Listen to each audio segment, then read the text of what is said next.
Oke, selamat pagi bagi kita semua. Hari ini kita masuk pertemuan yang ke-11 membahas perkembangan misi Gereja Katolik di Asia yang akan kita baca dari bukunya Anrak, Sejarah Gereja Asia ya. Oke, sebelum kita mulai kita bernyanyi dan berdoa.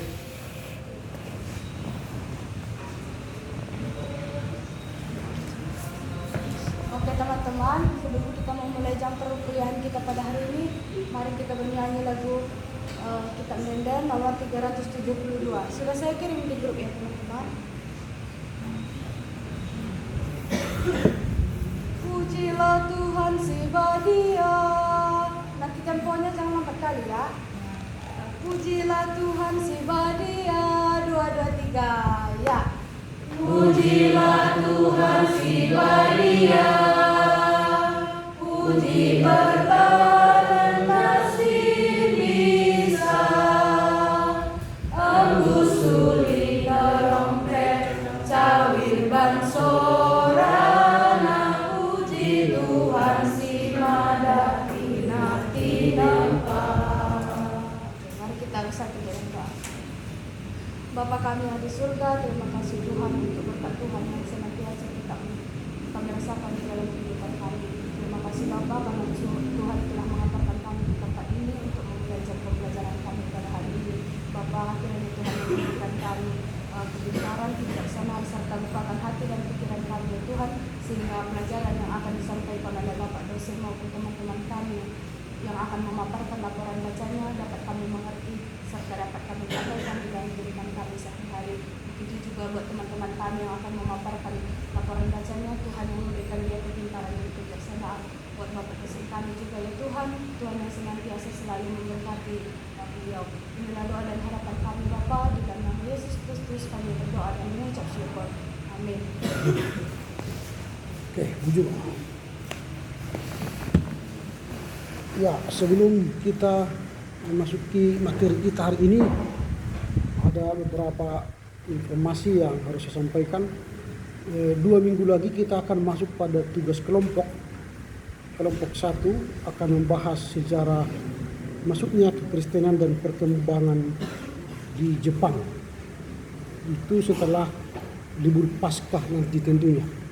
Nah, 1 minggu sebelum hari H dikirimkan. Nah, supaya nanti jangan ditanya, Pak kapan kami kirim? Ya. Sama seperti kemarin, Pak apakah kami kirim sekarang laporan baca? Lalu saya jawab, baca silabus. Di situ ada jawaban, gitu ya. Ini saya ulangi bahwa laporan kelompok dikirimkan 1 minggu sebelum hari H. Jadi besok kita libur bersama sampai tanggal 24.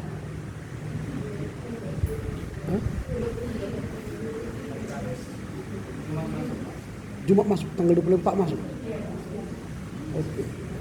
Jumat masuk, tanggal 24 itu ya. Berarti tanggal 28 kita masuk.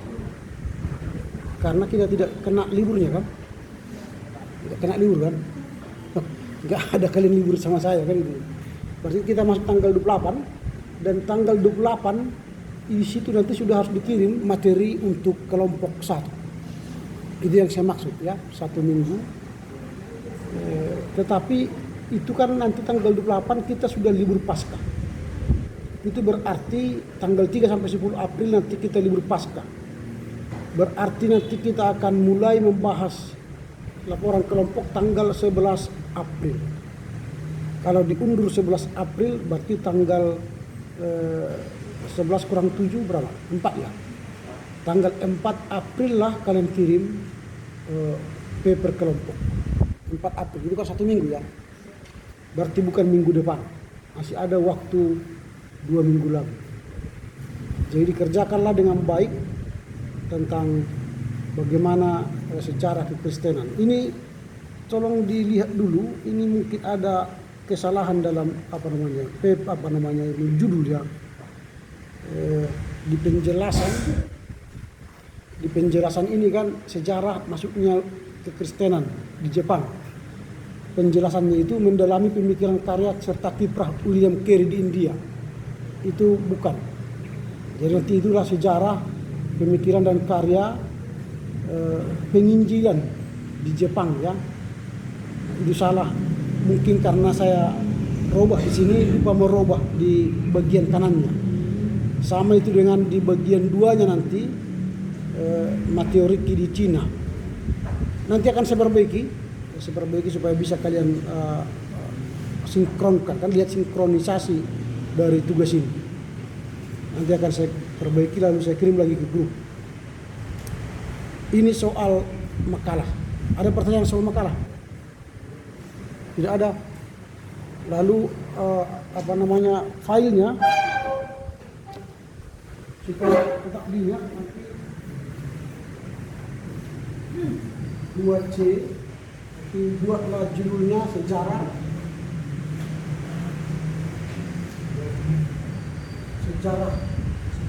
Jepang juga, sejarah Kristen Jepang.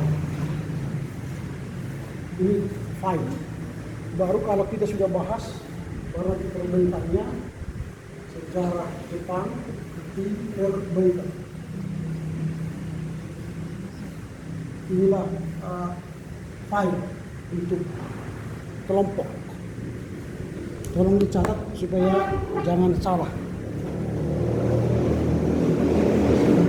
Oke ya, itu soal makalah. Enggak, itu kan supaya supaya cepat itu. Kalau aslinya kan itu sejarah masuknya kekristenan dan perkembangannya di Jepang. Itu semua. Ini kan saya buat contoh. Oke, itulah soal makalah. Berarti ada 2 makalah lagi yang harus kita selesaikan. Hari ini gereja Barat mengabarkan Injil di Asia, dan nanti terakhir kekristenan di Asia pada 1945 atau 1990. Jika ada yang belum bisa melaporkan laporan baca karena sesuatu hal, masih ada 2 kesempatan untuk bisa gabung dan datang ke ruangan saya supaya bisa saya masukkan dia ke kelompok mana. Ya, itu soal laporan baca. Jangan nanti setelah selesai laporan baca, Pak, aku tidak ada nama aku di situ. Itu membuat repot. Ya, membuat repot itu. Oke, kita akan mengabsen dulu. Andre Sitorus tidak hadir.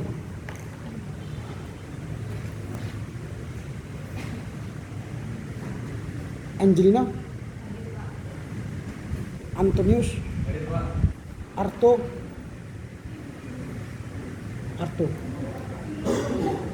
Oh, tadi dia permisi ya. Lama sekali di kamar mandi, hampir 10 menit lebih. Mencret mungkin. Oke, Ariando, Dela, Delvi, Erik, Evan, Frista, Gina, Grace, Hokop, Ike, Inka, Joyce, Joshua, Joy, Kesia, Kevin,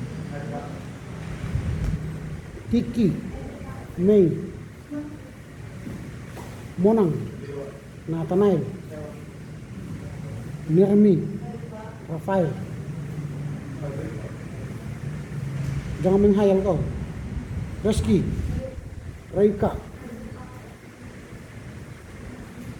Sunny, Selfie. Sudah hadir?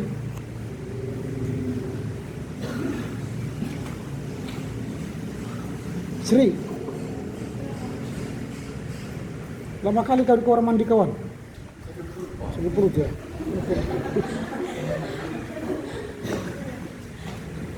Sri tadi, ada? Firiska, Wendy, Wiratami, Yesi, Yuda, Julian Yunar. Oke, silakan tanda tangan ya, pertemuan yang ke-11.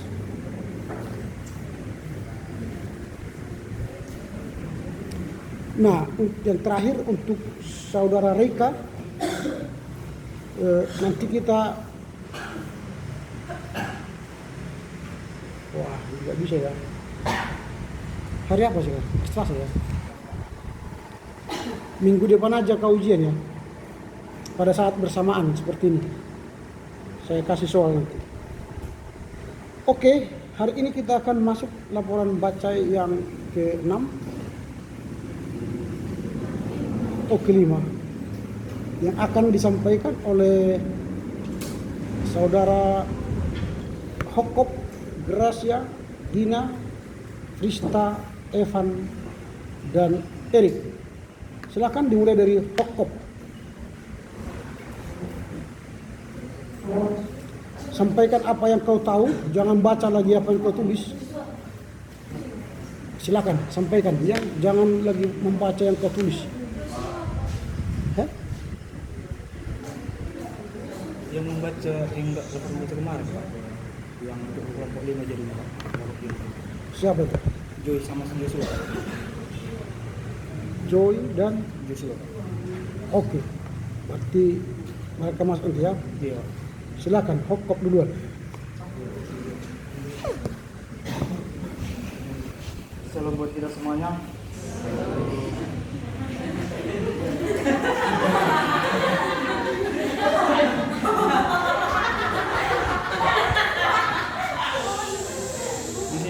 Ini orang Ibrani yang kesasar.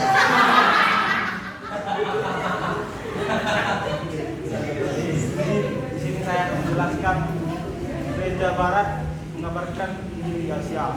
Yang pertama itu misi Katolik Roma ini ada dua, yaitu yang dipimpin oleh Paus Alexander VI yang mempercayakan tugas kepada Raja Spanyol dan Raja Portugis, dan yang mengabarkan iman Katolik di negara-negara yang baru yang ditemukan di seluruh dunia. Dua raja ini diberi mengangkat uskup dan mengutus seorang misionaris serta para pengurus organisasi gereja di daerahnya masing-masing. Penginjilan, pembangunan dan pembiayaan gereja ditanggung oleh raja sendiri. Kedua, perkembangan gereja politik di Jepang luar biasa. Di Jepang jumlahnya luar biasa cepatnya, baik dari segi jumlah maupun pengaruhnya. Para utusan Katolik Jepang datang ke Jepang dari India, sumber agama Buddha, karena mereka dianggap memiliki ilmu sihir. Kedua, misi Protestan dan perkembangan gereja di dunia. 1. Kekristenan dan kolonisme menganut agama Hindu, namun golongan minoritas beragama Islam cukup besar dan berpengaruh secara politis di wilayah Kekaisaran Monggol. Kedua, misi Protestan di India.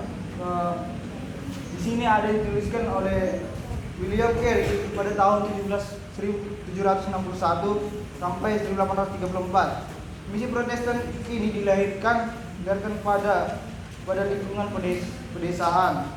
Dia ini adalah anak seorang guru sekolah di Anglikan. 3. Misi Protestan dan perkembangan gereja di Cina.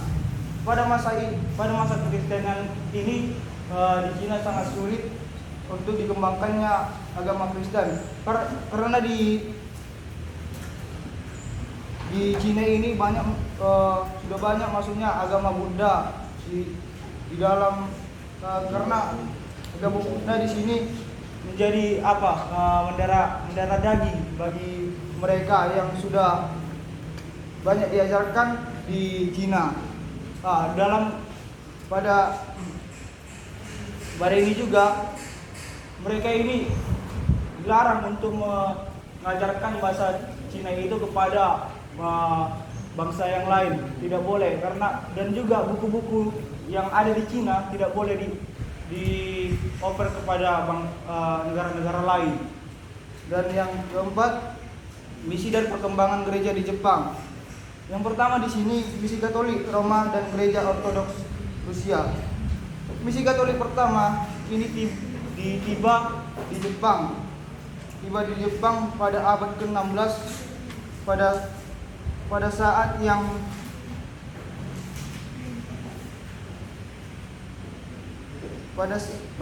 yang enak.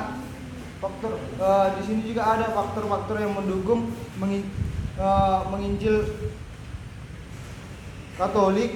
Ini ialah hilangnya wibawa agama Buddha. Beberapa faktor politik membuat Jepang lebih terbuka terhadap pengaruh Barat selama berabad-abad. Yang memaksa di Jepang adalah shogun atau wakil kaisar. Yang kedua, misi Protestan. Misi Protestan ini sejak tahun 1858 pekabar Injil Amerika diutus ke Jepang oleh gereja episkopal atau Anglikan, gereja Presbyterian. Oke, cukup. Lanjut. Saudara Joy. Gracia. Sorry. Lebih penting bagi saya kalian paham ceritanya. Itu aja, bukan apa yang kau sampaikan jelas gitu. Sakit kita mengikuti ceritanya. Oke, silakan. Oke, kita lanjutkan. Yang pertama, misi Protestan dan perkembangan gereja di India. Umat Kristen di India pada awal abad ke-19 terdiri dari 3 golongan. Gereja Katolik Roma, hasil penginjilan Portugis mulai pada abad ke-16, berpusat di Goa dan pantai Parapa. Orang Kristen Syria atau gereja Martoba di Kerala di India Selatan mengakui kekuasaan Roma pada tahun 1599. Tetapi sebagian tidak menerima wibawa orang Muslim Portugis dan menggabungkan diri dengan gereja Syria di Antioquia. Golongan ketiga adalah gereja Protestan di India Selatan. Buah penginjilan Jewenbach dan rekan-rekannya di bawah naungan misi Denmark. Pada abad ke-19, perusahaan perdagangan Inggris yang memanfaatkan pertikaian antara Raja India sebagai jalan untuk menambah pengaruhnya EAC atau East India Company bersekutu dengan sebagian raja untuk berperang melawan raja lain. Yang kedua, Cina. Pada abad ke-19, Cina terpaksa membuka diri terhadap orang asing dan terhadap perdagangan Cina.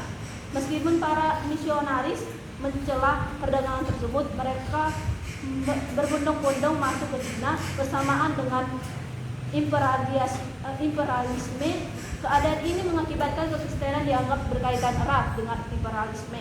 Yang ketiga, Jepang. Pada abad ke-19, perjanjian perdagangan membuka jalan bagi pengabaran Injil di Jepang. Orang Jepang ingin memperoleh teknologi, pengetahuan di Barat, sehingga semakin terbuka terhadap agama Kristen.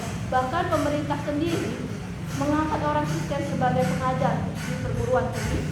Dengan datangnya pastoral Katolik Roma, umat Kristen bersembunyi yang merupakan keturunan jemaat yang pertama diinjili pada tahun 300. Sebelumnya berani menampakkan diri meskipun dianiaya, mereka gereja Katolik Roma berkembang. Yang keempat, Korea. Pekabar Injil Amerika masuk ke Korea pada tahun 1880-an dengan memakai sarana pendidikan dan pelayanan medis sebagai pembuka jalan. Gereja Presbyterian memakai asas Nifeus, yaitu perambatan sendiri, kepemimpinan sendiri, pembiayaan sendiri, dan pendidikan Alkitab. Gereja tersebut mengalami perkembangan yang paling besar. Yang kelima, di Burma atau Myanmar dan Siam atau Thailand. Baik Siam maupun Burma, agama Buddha berkaitan erat dengan rahasia kepribadian nasional. Di setiap negara tersebut terdapat suku minoritas yang animistis sehingga lebih terbuka terhadap pengkabaran Injil. Yang keenam, Filipina. Pengkabar Injil berkebangsaan Filipina memainkan peranan penting dalam perkembangan Protestantisme di Filipina. Terima kasih. Oke. Berikutnya Gina.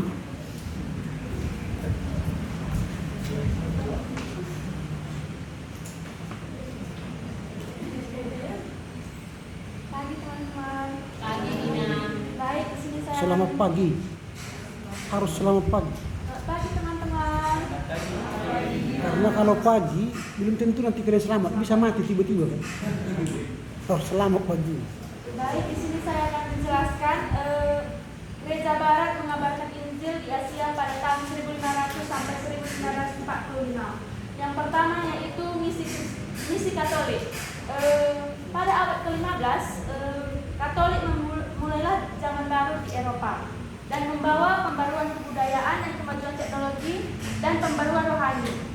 Nah, di sini misi ini memiliki banyak semangat baru sehingga di sini tercipta satu Serikat Yesus. Nah, Serikat Yesus membagi dua strategi, yakni yang pertama bagaimana mereka mengkabarkan Injil dengan cara yang pertama itu mendekati pemuka di suatu negara, dan yang kedua yaitu mengikuti bagaimana kebudayaan di suatu negara tersebut. Nah, yang kedua yaitu misi Kristen. Misi Kristen lebih lambat perkembangannya daripada misi Katolik. Kenapa? Karena panggilannya lebih lambat dijelaskan pada guru. Lanjut, tapi walaupun lambat dan memiliki banyak penghambatan, misi Kristen bertujuan dan selalu bertetap pada teologi dan tata gerejawi dan selalu bertujuan untuk membangun gereja pribumi yang mandiri. Selanjutnya misi Katolik di Roma. Misi Katolik Roma di Jepang. Misi Katolik di Roma di Jepang awalnya ada dua yang kita bahas. Yang pertama itu sistem Paroado dan satu tokoh Franciscus Saperius. Paroado bahasa Portugis yang berarti pelindung dan penyokong. Paroado ini adalah salah satu bagaimana pemerintahan adalah sponsor satu gereja. Jadi di sini memiliki dampak positif dan negatif. Seperti yang sudah kita pelajari di sejarah-sejarah gereja yang lainnya, ketika satu sistem pemerintahan yang memerintah di suatu gereja maka memiliki banyak dampak positif dan negatif. Lalu kedua yaitu tokoh Franciscus Saperius. Franciscus Saperius lahir pada tahun 1506 di daerah pegunungan di Spanyol Utara. Franciscus Saperius diutus pada tahun 1541 sebagai tantangan dan permohonan Raja Portugal agar merintis dan meneruskan misi-misi yang sudah dilakukan pada para tokoh-tokoh lainnya, sehingga ia dapat menyebarkan hampir lebih 10 menit kalau Bung Erdusa Warman di kau di mana? Lalu Franciscus Saperius ini metodenya sangat sederhana, yakni mereka saling bercocok tanam dengan petani-petani dan kasih sayangnya membuat penduduk simpati terhadapnya. Ya nggak tahu saya, keluar aja.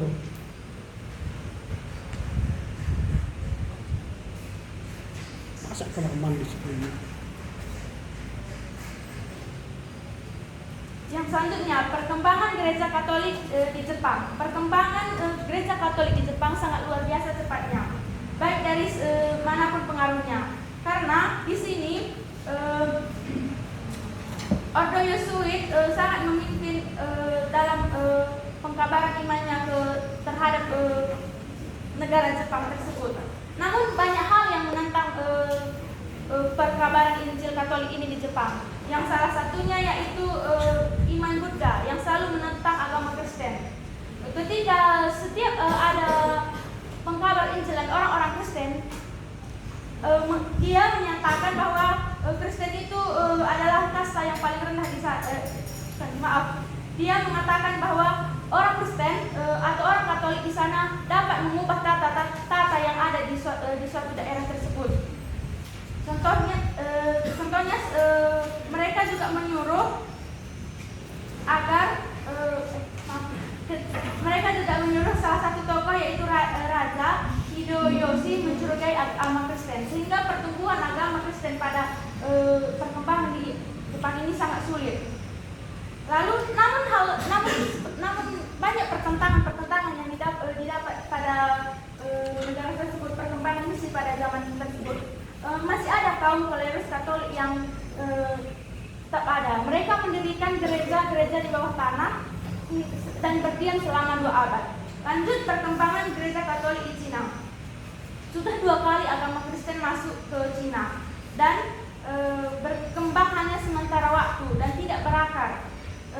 Kenapa? Karena ada di sini agama yang itu Konghucu dan Taoisme yang sudah kita bahas pada laporan baca tahun yang lalu di Geologi. Serta budaya Taoisme ini kuat di antara masyarakat umum. Lanjut perkembangan gereja Katolik di India.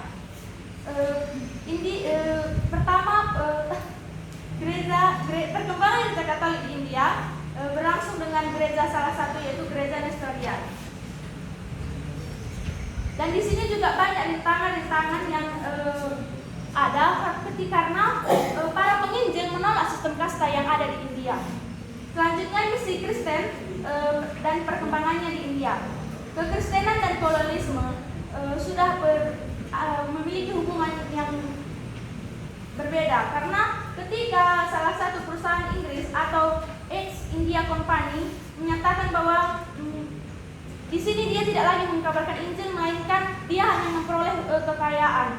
Lalu ketika dia mengabarkan Injil, dia juga menyuruh pendeta-pendeta agar tidak mengembangkan Injil ini di India karena ia berpikir ia dapat merusak perdagangan di negara tersebut. Namun salah satu kaum golongan evangelikal menyatakan supaya apa yang dikatakan perusahaan EIC tadi tidak tepat dalam melakukan penginjilan, karena penginjilan itu bukan tata utamanya yaitu perdagangan, melainkan mengabarkan firman Tuhan. Selanjutnya misi Protestan di Indonesia.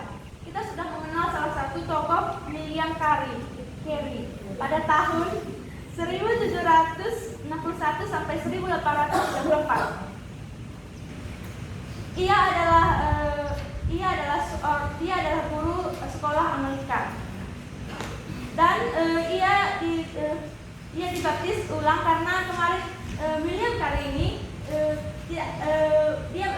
tidak lagi Kristen, melainkan dia sudah terpengaruh dulu, tapi karena penyataan temannya dia masuk kembali ke Kristen dan dibaptis kembali.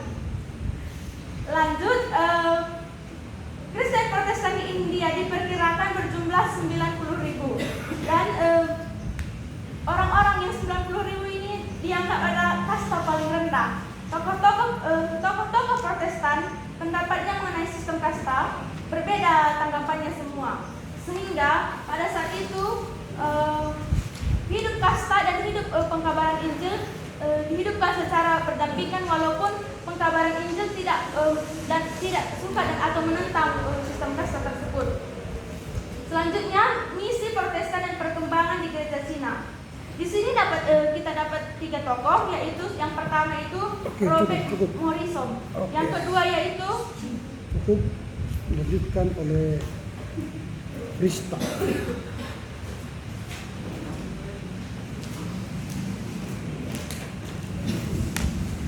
baik, terima kasih. Sebentar ya, saya hanya mau buktikan ya. Kalau kita permisi ke atau kamar mandi, sekali lagi mohon jaga. Kamar mandi kita hanya 20 meter dari sini. Kalau kalian kencing diperkirakan itu 1 menit. Lalu pergi 1 menit, kencing 1 menit, kembali ke sini 3 menit selesai. Kalau berak itu katakanlah 3 menit, itu lama itu. 1 ember taiknya mau keluar itu. 3 menit, tambah 2 menit, berarti 5 menit sudah selesai. Jadi kalau ada orang berak sampai 10 menit, nggak tahu saya apakah dia berak atau menghayal di sana. Ya, saya buktikan ya. Silakan baca itu, saya kamar mandi. Berapa menit saya, hanya kencing ya. Supaya kalian tahu. Dan baru kita belajar, dia sudah permisi kamar mandi. Baru belajar. Jadi kalau mau belajar, pastikan kau udah kencing atau berak. Sehingga kamu di sini tidak permisi baru 10 menit belajar. Apalagi mau apa namanya melapor buku dia lagi. Saya buktikan ya, lihat ini. Sekarang di jam saya atau di sini 8.35. Saya pergi ya. Silakan baca. Baik, di sini kita akan membahas Gereja Barat mengabarkan Injil di Asia. Perlu kita ketahui dalam perkabaran Injil ini di Asia ada 2 misi yang akan kita bahas, yaitu misi Katolik Roma dan misi Protestan. Yang pertama, perkembangan Gereja Katolik di Jepang. Perkembangan Gereja Katolik di Jepang ini cukup perkabaran Injilnya diterima. Agama asli di Jepang itu menganut agama Shinyo, yang dimana agama orang-orang di Jepang itu percaya bahwa adanya kuasa supra ataupun kuasa-kuasa rohani di dalam kepercayaan mereka, yaitu Shinto, yang biasa mereka sebut itu dengan kami. Di dalam perkabaran Injil ini juga para utusan Yesui yang merupakan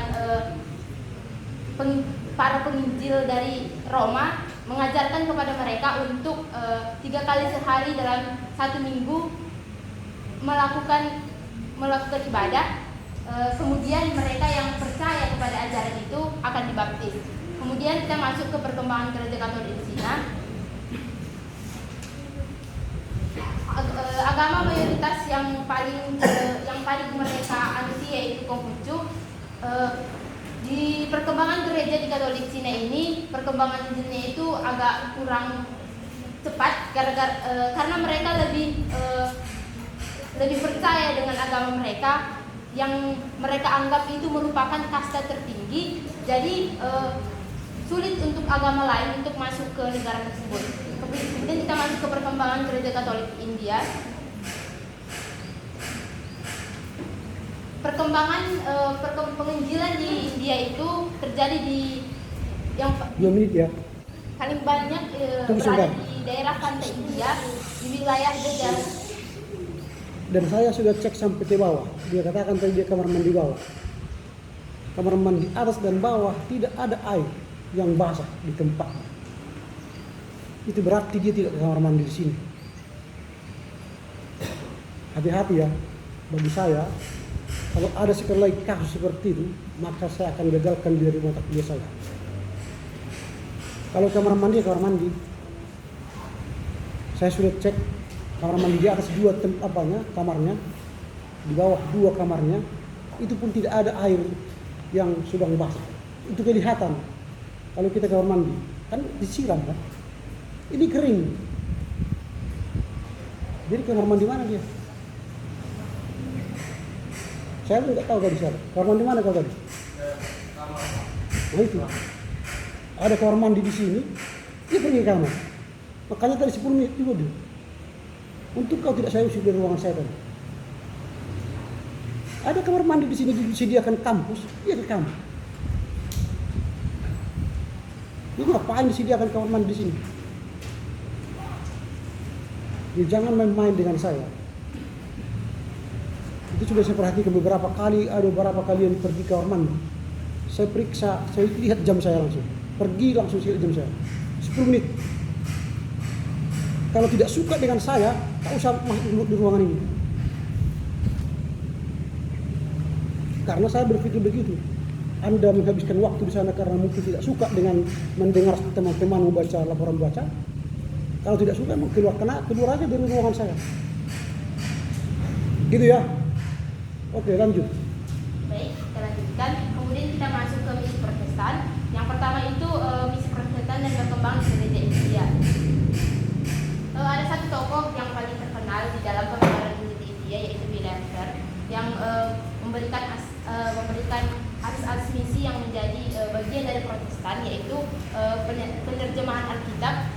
Kemudian di dalam perkembangan Injil di India ini juga muncul tokoh yang bernama Sundar Singh.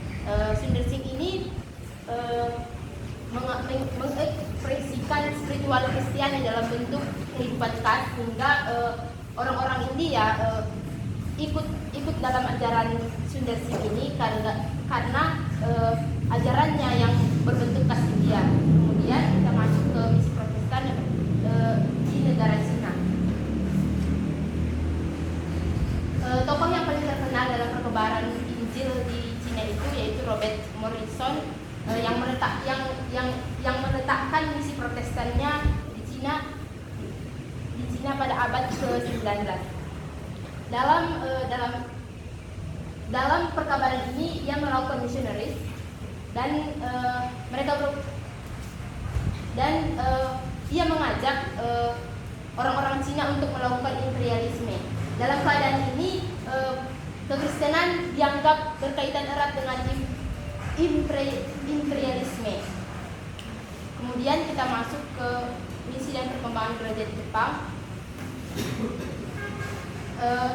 Di Jepang pada abad ke-19 ada perjanjian perdagangan pembukaan perdagangan bagi orang luar. Jadi di dalam pembukaan perdagangan ini masuklah Jepang untuk melakukan perkabaran Injil. Jadi Jepang melakukan perkabaran Injil perkabaran Injil masuk ke Jepang ini melalui perdagangan. Kemudian kita masuk misi Kristen yang berkembang di gereja Korea. Di gereja Korea, perkabaran Injil dapat dikatakan lebih berhasil dari gereja-gereja yang lain. Gereja Katolik masuk Korea atas inisiatif Korea itu sendiri sebelum masuknya penginjilan dari Barat. Jadi di dalam penginjilan ini mereka memang bertujuan untuk melakukan penginjilan. Kemudian di dalam perkabaran gereja di Korea ini ada juga yang disebut sebagai gereja Presbyteria. Oke, cukup. Lanjut. Evan.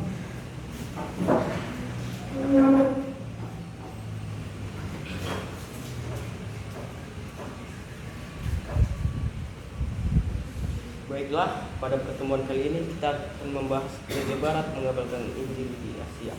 Yang pertama kita akan membahas misi Protestan di Korea. Sekitar tahun 1832 diutuslah seorang pekabar Injil dari negara Jerman yang bernama Carl Gustav. Pada saat sampainya di Korea, Carl Gustav melakukan penginjilan pertamanya, yaitu membagikan traktat. Pada saat itu dia mendapatkan hambatan, yaitu karena tidak diberi izin untuk tinggal di Korea. Hal itulah membuat pelayanan Carl Gustav menjadi terganggu. Dan setelah itu, tepatnya pada tahun 1866,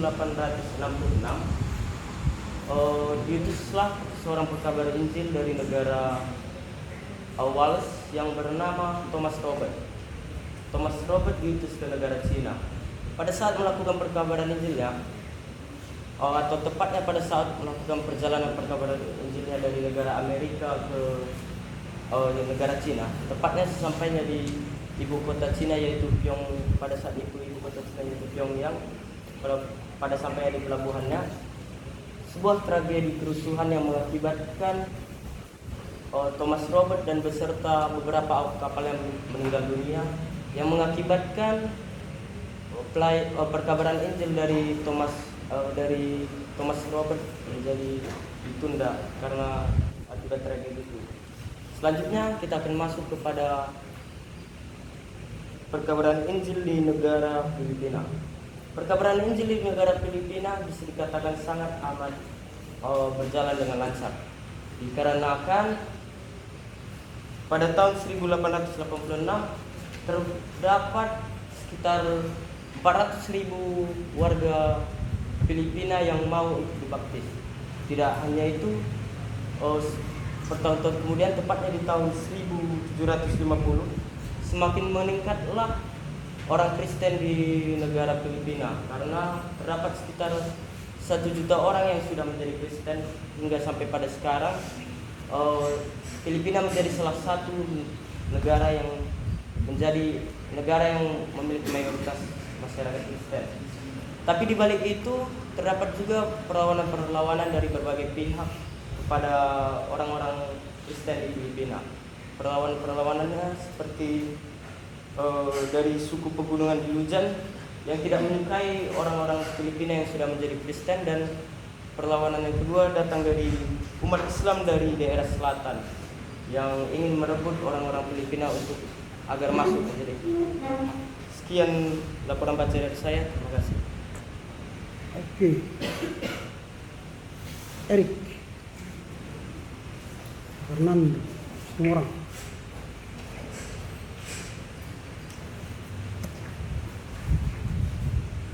Oke, baik, saya akan melanjutkan laporan baca saya itu tentang itu bagaimana sih penginjilan di gereja-gereja barat di Asia pada abad 19 sampai 20. Nah, untuk sebagai penghantar di awal itu saya akan menjelaskan tentang itu sistem Proado dan Franciscus Xaverius. Nah, keduanya sangat berkaitan. Tentunya sistem Proado sudah jelas, Proado sudah dijelaskan tadi oleh teman-teman, yaitu bagaimana di sana dikatakan bahwasanya raja membangun kesepakatan untuk beberapa kaum dari gereja Katolik untuk bekerja sama. Nah, dalam bahasa sederhananya agar kita lebih dapat memahami dengan singkat, itu bisa diibaratkan seperti raja adalah sebagai sponsor yang mensponsori, yang mendukung pekabaran Injil pada masa itu. Nah, jadi jika kita melihat kembali ke awal bahasanya, pada masa itu, pada masa berkembangnya Islam yang semakin menguasai banyak wilayah, nah di sana tentunya misi atau penginjilan yang dilakukan oleh orang-orang Eropa tentunya akan terhalang. Nah, dalam konteksnya mereka hanya melakukan penginjilan konteks dalam negara dan tidak melakukan lagi ke luar negeri. Nah, jadi pada masa itu, pada tahun-tahun berikutnya timbullah yang dikatakan oleh yang tadi bahwasanya adanya kebangunan rohani dan kebangunan semangat lagi, ya, di mana ketepatan juga itu terlaksananya itu reformator Martin Luther, Calvin dan lain-lain, dan juga hadirnya ordo Yesuit. Nah, jadi kita akan membahas itu dua negara di masa penjajahan, yaitu Spanyol dan Portugis sendiri. Nah, jadi kedua negara ini memiliki perbedaan, yaitu di mana Portugis lebih melakukan penginjilannya yaitu dengan cara Portugis lebih dengan cara mendekati orang-orang pribumi atau orang-orang kaum lemah. Jadi berbeda dengan Spanyol. Saya ulangi, kalau dari Portugis sendiri melakukan penyampaian berdasarkan mereka masanya datang ke wilayah-wilayah Asia, yaitu dengan tujuannya itu sebagai seorang yang ingin menjelajahi seperti itu, karena ilmu pengetahuan dan kebangunan rohani pada saat itu telah bangkit kembali. Nah, jadi berbeda dengan Portugis, Spanyol dengan organisasinya itu East India Company tadi, bahasanya mereka dilarang untuk menyebarkan Injil kepada warga-warga sekitar, karena dengan pemahaman menggaban bahwasanya raja-raja di sana akan menentang mereka dan menghalangi maksud mereka di awal, yaitu untuk perdagangan. Nah, jadi untuk selanjutnya kita tadi sistem Proado dan Franciscus Xaverius sendiri. Nah, jadi pada masanya di sinilah masa-masa ordo Yesuit untuk melakukan penginjilannya. Nah, di sini pemimpin pertamanya yaitu Franciscus Xaverius, di mana dalam sistem Proado tadi dia melakukan penginjilannya dengan cara yaitu dia dibaratkan seperti hanya penabur, itu dia taburkan penginjilannya di suatu tempat dan dia menyuruh utusannya untuk melanjutkannya. Nah, jadi dengan sistem demikian dia bermisi, dengan demikian misinya dilakukan dengan cara sistem menabur dan dia akan melanjutkan ke tempat-tempat lain begitu. Jadi dalam upayanya melakukan misinya di Asia pada saat itu Franciscus Caperius menggunakan metode bahwasanya dia mendekati orang-orang sama seperti yang dilakukan mendekati orang-orang pribumi yang lebih mudah diajarkan oleh itu Injil. Jadi kita balik juga mengingat bahwasanya dalam konteks cerita ini pada cerita ini bahwasanya ada juga timbul pertentangan gitu, bagaimana bahwasanya pada saat penginjilan yang dilakukan oleh Franciscus Caperius, dia juga melakukan penginjilannya itu dengan cara sederhana agar lebih mudah dipahami. Jadi kita masuk itu kepada misi Katolik di Jepang. Nah, pada masa ini tentunya dilanjutkan oleh itu Ordo Yesuit kembali, yaitu masuk ke Jepang. Dengan demikian kita balik ke cerita tadi bahwasanya Franciscus Caperius dia bertemu dengan seorang orang Jepang yang bernama Yojira yang kemudian mengajak dia untuk pergi ke Jepang. Nah, jadi dia memulai kembali misinya di situ ya. Sama dengan yang telah dibahas tadi bahwasanya dia mengutamakan orang-orang yang berkasta atau orang-orang pribumi demikian. Jadi dilanjutkan oleh pemimpin yang lain itu De Paligno. Jadi Ordo Yesuit juga di Jepang juga melanjutkan bagaimana metode misi yang dilakukan tadi bahwasanya dilakukan oleh Caperius dan dilanjutkan oleh pemimpinnya itu De Paligno. Dan dia juga melakukan sama dengan hal yang dilakukan oleh Franciscus Caperius, yaitu dia mencoba masuk untuk menghargai budaya orang-orang Jepang sendiri. Kita ketahui bahwasanya dikatakan bahwasanya orang-orang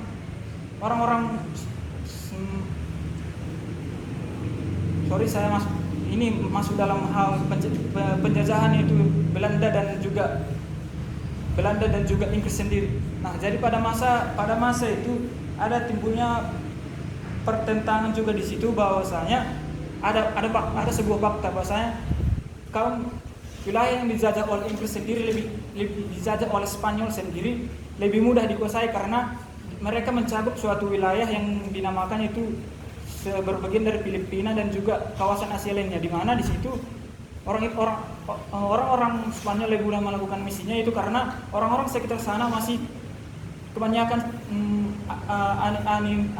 animisme, yaitu orang-orang yang masih belum memiliki kepercayaan. Nah, Portugal sendiri memiliki hambatan yaitu karena negara-negara bagian yang dikuasainya sendiri itu termasuk negara-negara yang memiliki peradaban yang tinggi seperti Cina dan Jepang, di mana kita ketahui di masa-masa itu di tengah-tengah Cina dan Jepang agama itu sangat kuat, yaitu agama Buddha dan Hindu. Nah, jadi tentunya dari segi kesulitan orang-orang Portugis lebih sulit melakukan misinya daripada orang-orang Spanyol. Jadi kita kembali ke itu misi Katolik di Jepang itu yang dilakukan oleh De Paligno.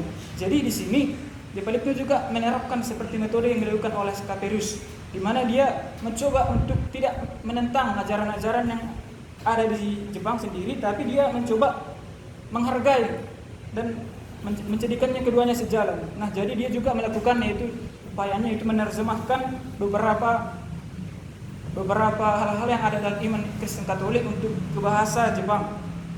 Nah, kita masuk kepada misi Gereja Katolik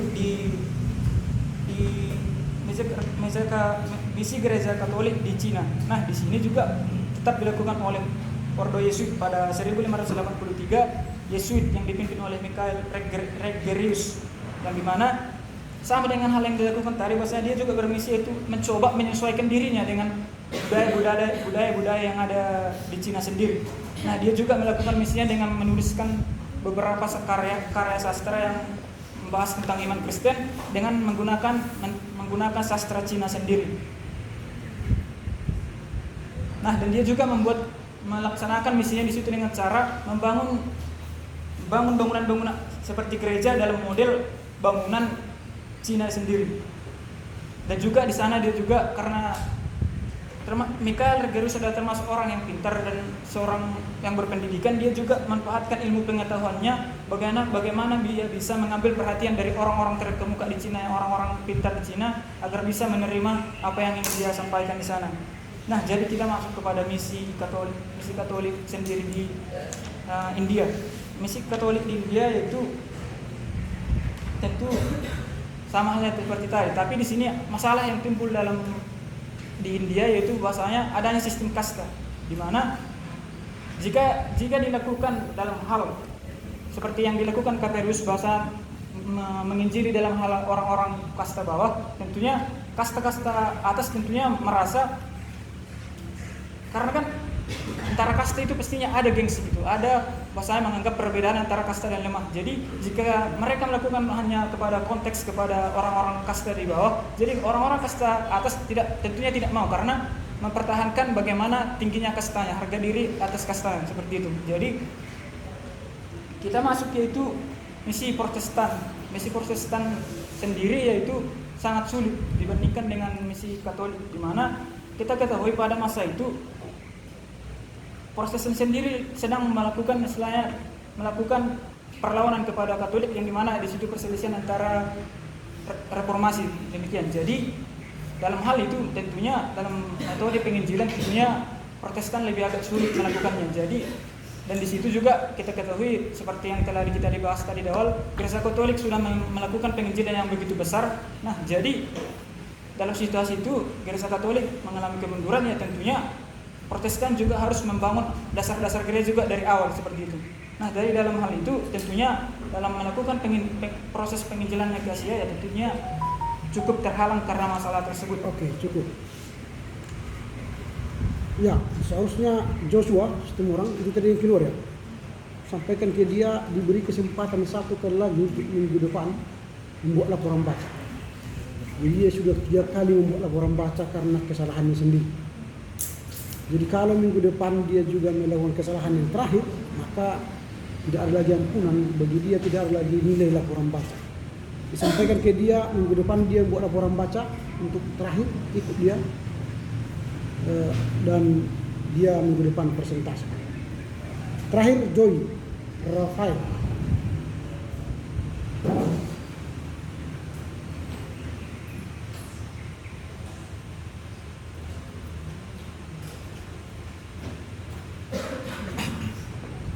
Gereja Barat mengabarkan Injil di Asia.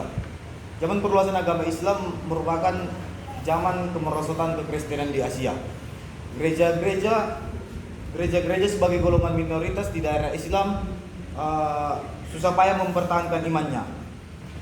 Nah, pada abad ke-18 dan ke-19 merupakan revolusi yang sangat besar terjadi di Eropa, di mana adanya metode pertanian yang baru dan meledaknya jumlah penduduk membuat negara Eropa menjadikan sumber daya manusia yang luar biasa.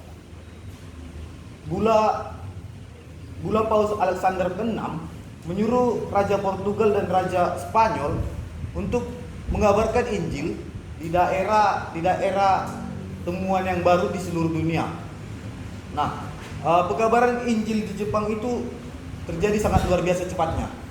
Namun di balik cepatnya pengabaran Injil di Jepang, terjadi juga kemerosotan yang sangat signifikan, di mana para utusan Katolik datang ke Jepang dari India membawa sumber agama Buddha, di mana masyarakat Jepang menganggap bahwa sumber agama Buddha memiliki kuasa ilmu sihir. Franciscus Saperius berencana ingin ke Cina, namun di dalam perjalanannya ke Cina ia meninggal dunia. Bangsa Cina menganggap bahwa peradaban Cina sangat kuat di dunia, sehingga bangsa Cina sangat menolak ajaran dari luar. Ditambah lagi bangsa Cina sangat menekankan filsafat Konghucu yang bersifat konservatif. Pada akhir abad ke-16, Gereja Katolik Roma sudah kuat di Goa dan berkembang di daerah pantai India. Di wilayah Jahan Portugis, misionaris Katolik juga berhubungan dengan gereja Roma di Malabar yang sudah lama putus hubungan langsung dengan gereja Nestorian. Terima kasih. Oke, baik. Kita telah menghadiri dan mendengar laporan baca dari teman-teman. Sekarang kita akan masuk pada pendalamannya, sesi tentang jawab dari kita. Saya akan mencoba mengarahkan diskusi kita. Seperti yang saya katakan beberapa minggu yang lalu, siapa yang tidak baca buku ini, kita jumpa tahun depan.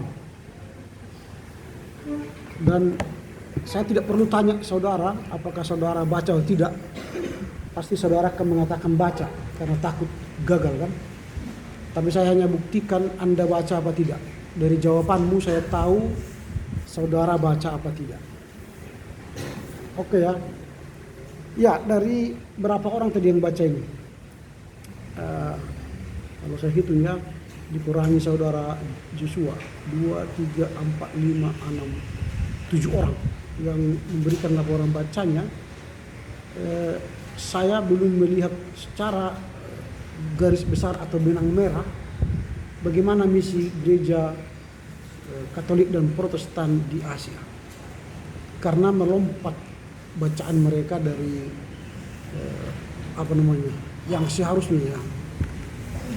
Artinya saya lihat bacaannya lompat langsung ke misi Protestan, ke misi Katolik di India, misi Protestan di India gitu ya, langsung lompat. Sehingga tidak begitu tampak benang merah dari laporan baca ini. Nah, karena itu saya akan bertanya ini kepada saudara, saya mulai dari bawah lah ya, Yunar.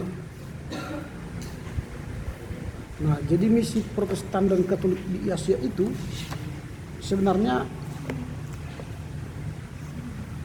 apa yang melatar belakangi misi Katolik? Ya, melatar belakangi misi Katolik terjadi di Asia. Bagaimana apanya? Ceritanya itu.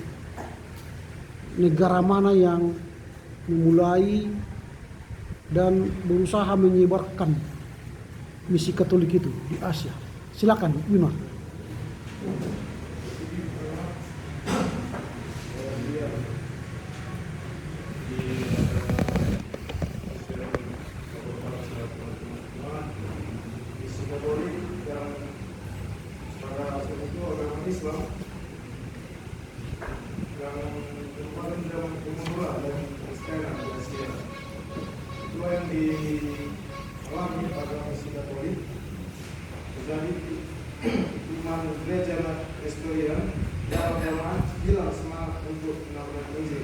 Ya, yang saya maksud yang membawa misi Katolik itu ke Asia itu gimana apa ceritanya?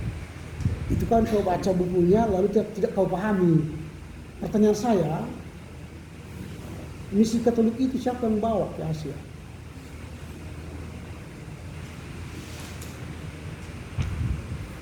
An-Narak jelas itu menjelaskan di sini.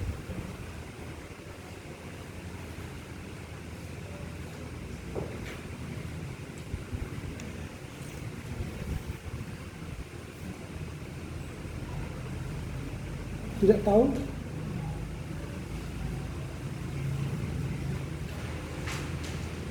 Tidak tahu? Tahu? Kurang tahu? Anda baca bukunya? Hah? Tidak sekali.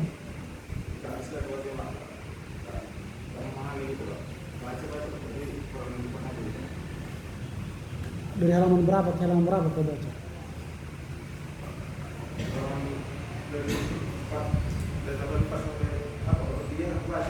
Hah?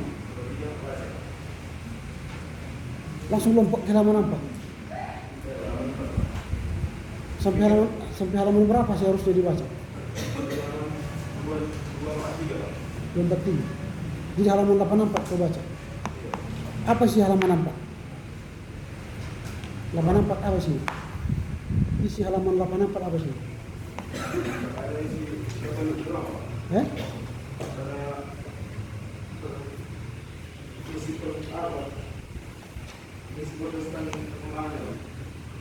Bagaimana perkembangan misi Protestan?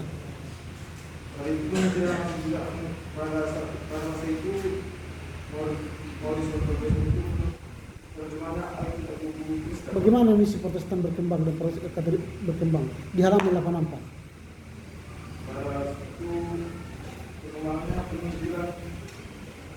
membuat dan bagaimana itu Di mana itu tertulis?